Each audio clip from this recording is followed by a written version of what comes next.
Good evening, students. Today we are going to discuss the important topic in normal subgroups in the modern algebra concept. A subgroup N of a group G is said to be a normal subgroup of G if for every small g belongs to capital G and a small n belong to capital N, we must have G and G inverse belongs to capital N. This is the definition of normal subgroup. Now what we have proved here that you take a subgroup capital N and another group G. Take an element small g belongs to capital G and a small n belongs to the subgroup capital N. Since capital G is a subgroup and small g belongs to capital G, G inverse also belongs to capital G. Now the product of the elements small g, small n and small g inverse, whenever it belongs to capital N, then we say that the group if this condition is valid, then we say that N is a normal subgroup of G.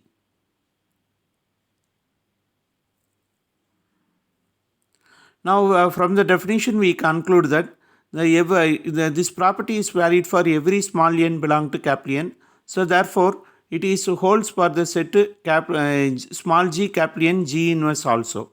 So whenever N is a normal subgroup of G, the set G capital N G inverse is always a subset of capital N. Next we discuss the lemma.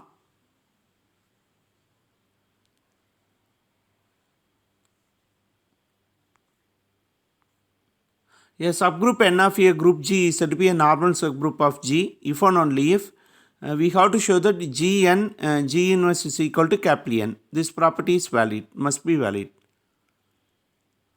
Now take first initially we assume that the set Gn G inverse must be equivalent to N. This is valid for every small g belongs to capital G. Now we have to prove that N is a normal subgroup of G. We apply the definition of normal subgroup. By the definition of normal subgroup, we know that the set small g capital N G inverse is always a subset of capital N. That we have just now we have seen it now.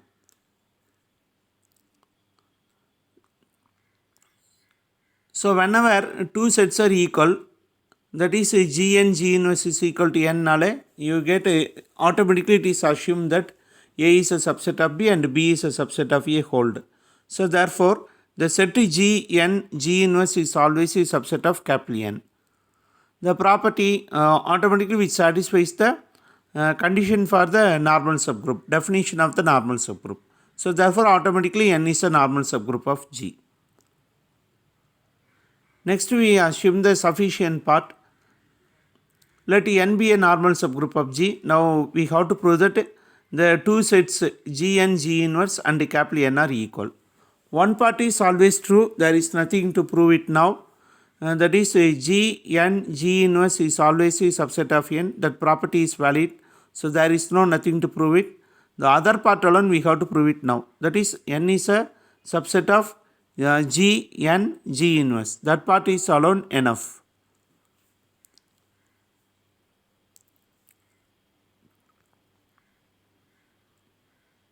Now we assume that Gn G inverse is always a subset of N is true. So that there is nothing to prove it. This part you take it as 1. Now let us take an element small g in the group on the capital G. So since G is a group, it has an identity element. So small g has an identity element. Name it as that identity element as G inverse. Now this G inverse also an element of capital G. So therefore replace this element G inverse with G in the equation 1. So replace G by G inverse. You get G inverse N, G inverse the whole inverse which is a subset of N. We know that inverse of an element is same. So therefore G inverse whole inverse is equal to G. Now we have identified the another set G inverse capital N G is a subset of N. Now with this set pre-multiply by the element G and post multiply by the element of the G inverse on both sides. You will get G of G inverse Ng into G inverse is a subset of G n G inverse. But we know that whenever the element multiplied by its inverse element, you will get identity element. So therefore G into G inverse will be equivalent to E. So the answer of G inverse is nothing but E. Whenever the identity element E is multiplied with N, you will get again the set N. So therefore E into N will be equivalent to N. So therefore the answer of G inverse N, the answer of G inverse N, G inverse will be equivalent to N. So now we have find out the set N is a subset of G and G inverse. So from the equations 1 and 2, we say that two sets are equal. G and G inverse is equal to N. This property is valid for every element. So next to prove the theorem, the subgroup, take a subgroup N of G is said to be a normal subgroup of G if and only if every left coset of N in G is a right coset of N in G. Now we have to show that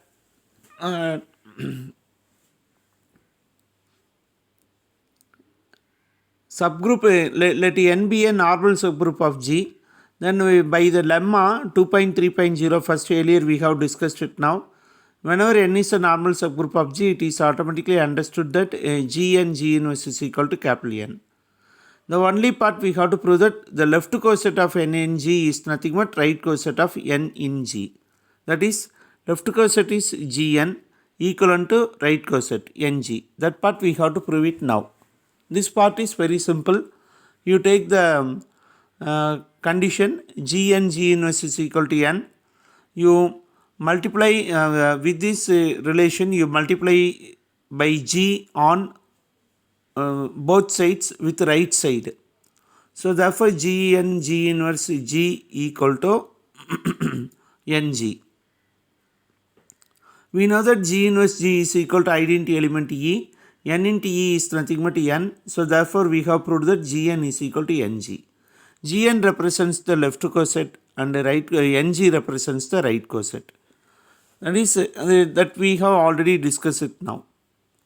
So therefore left coset we will get while you are multiplying the element of capital N by element of small g left side, you will get left coset. When the element of G is multiplied with the right side, you will get right coset. So now we have proved that whenever N is a normal subgroup of G, every left coset of N in G is a right coset of N in G. We have proved it now. So next part we assume that every left coset of N in G is a right coset of N in G. That is Gn equal to Ng is true. And we have to show that N is a normal subgroup of G. N is a normal subgroup of G if and only if, again we have to derive the lemma, small g n capital G inverse is equal to N. You take an element, identity element E belongs to N. So automatically this E can be written in the form and G into E is nothing but while you are multiplying the element identity element small e with G, you will get small g element. But we have written the element small g in the form of small g into small e format. E is an identity element. So therefore we have found out an element small g in the left coset small g into capital N. But we know that the left coset is equal to right coset. So therefore an element in the left coset small gn will also be in right coset to capital N small g. So therefore the element small g belongs to capital Ng. So now we have proved that every left coset is a right coset of N in G. And also next and also we have assumed that every left coset equal to right coset, small gn equal to capital Ng. Now post multiply by G inverse on both sides, we will get Gn G inverse is equal to Ng G inverse. G inverse is nothing but identity element E, N into E nothing but N. So therefore finally we have proved that Gn G inverse is equal to capital N. This property again by lemma, N is a normal subgroup of G if and only if Gn G inverse is equal to N. Since this condition Gn G inverse is equal to N is valid, we say that N is a normal subgroup of G. The property holds. Next we prove the lemma. A subgroup N of a group G is said to be a normal subgroup of G if and only if the product of the two right cosets of N in G is again a right coset of N in G. What we are going to prove that now, initially necessary part, in the necessary part we assume N is a normal subgroup of G, and we have to show that we are going to construct the two right cosets. Now we are going to find the product of these two right cosets. The product is also to be a right coset, that we are going to prove it now. For that we are taking two elements A and B are the two elements of in capital G. Now with the help of these two elements we form the right coset NA and NB are the two right cosets. You multiply these two right cosets NA and NB. You will get NA into NB equal to N into AN into B. Now we know that every left coset is equal to right coset. So AN is a left coset. We replace AN by NA. And N into N is nothing but again N. So NN AB. NN is nothing but N into AB. Now we know that whenever A belongs to G and B belongs to G and G is a group, so therefore closure property valid. So therefore AB is also an element of capital G. So therefore the N into AB format la eduthirukom. So this is again a right coset format. So now we have proved that the product of the two right cosets is again a right coset. That part we have proved it now. Next we prove the sufficient part.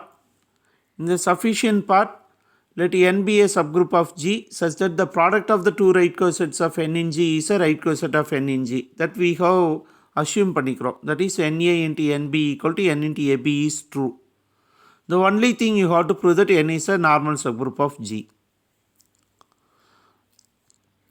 Now let G be an element of capital G. Since G is a group, it has an inverse element. G inverse also belongs to capital G. Now we have identified the two elements small g and small g inverse in capital G. With the help of these two elements we can frame the right coset elements. The one right coset is Ng, another right coset is Ng inverse. These are the two right cosets. Now by hypothesis we have assumed that the product of these two right cosets is again a right coset. Therefore Ng into Ng inverse is also a right coset.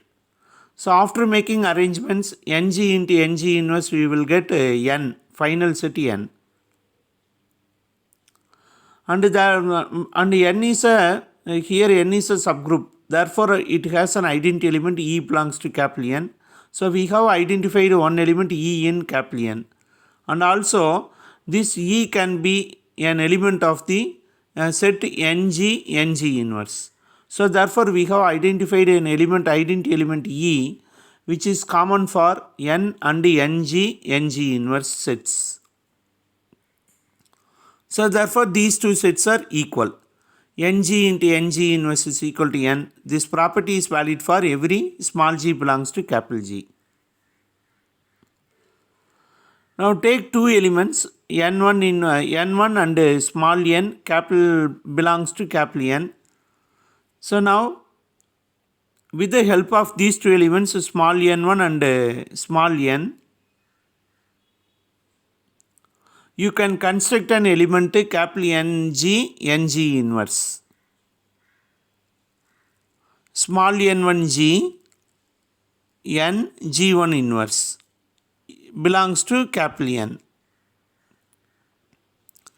Now we know that N is a given that n is a normal subgroup. Therefore, it has an inverse element also, it has it. Small n corresponding to small n, n1. n1 will have an inverse element n1 inverse. So, multiply by n1 inverse on left side with the above equation. n1 inverse of n1g, n1 g inverse belongs to n inverse n. Now we know whenever the identity element, whenever the inverse element n1 multiplied with n1 inverse, you will get identity element e. So therefore n1 inverse n1 is nothing but e. Whenever e is multiplied with g, you will get identity element again the element g. So therefore final answer will be gn g inverse. Whenever the n inverse multiplied with capital N, we will get element of capital N. So therefore we have identified one element small g n g inverse in the set capital N. So which satisfies the definition of the normal subgroup. So therefore n is a normal subgroup of G. Hence the theorem. Thank you, students.